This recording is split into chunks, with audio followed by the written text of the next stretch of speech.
झावरियां Sargodha university of Sargodha में Israeli जारहियत के खिलाफ मजलूम फलस्तीनियों से इजहार यकजहती के लिए वाक़ का इनेकाद किया गया, जिसके जरिए गजा की निहत्ते मुसलमानों पर इसराइली मजालिम को बंद कराने और आज़ाद व खुद मुख्तार फलस्तीनी रियासत के क़याम के लिए अमली इक़दामात पर जोर दिया गया। डायरेक्टरेट ऑफ स्टूडेंट अफेयर्स के ज़ेर एहतमाम मुनक़िदा इस वाक़ की क़यादत vice chancellor university of Sargodha professor doctor Qaiser Abbas ने की।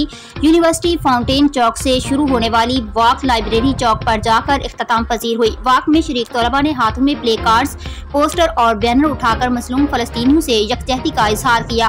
वाक़ के शुरका से खिताब करते हुए vice chancellor professor doctor Qaiser Abbas ने ऐलान किया कि कॉस्मेटिक के जरिए यूनिवर्सिटी ऑफ सरगोदा फलस्तीन के 9 तलबा को मुफ्त दाखिला और दीगर सहूलियात फराहम करेगी। इस इक़दाम का बुनियादी मकसद फलस्तीन के मुसलमानों से यकजहती और मोहब्बत का अमली इजहार करना है।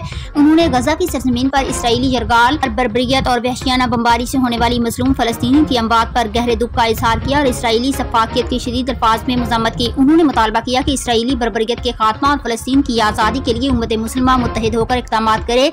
वाक़ में मुख्तलिफ तालीमी और इंतज़ामी शोबाजात के सदूर, फैकल्टी और स्टाफ मेंबरान और तलबा और तालिबात बड़ी तादाद में मौजूद थे। वाक़ के इख्तिताम पर असिस्टेंट प्रोफेसर शोबा उलूम इस्लामिया डॉक्टर फिराजुद्दीन शाह ने मजलूम फलस्तीनियों की आज़ादी और उम्मत मुस्लिमा के इत्तेहाद के लिए खसूसी दुआ भी की। रिपोर्ट जफर अब्बास, तहसील रिपोर्टर शाहपुर झावरियां।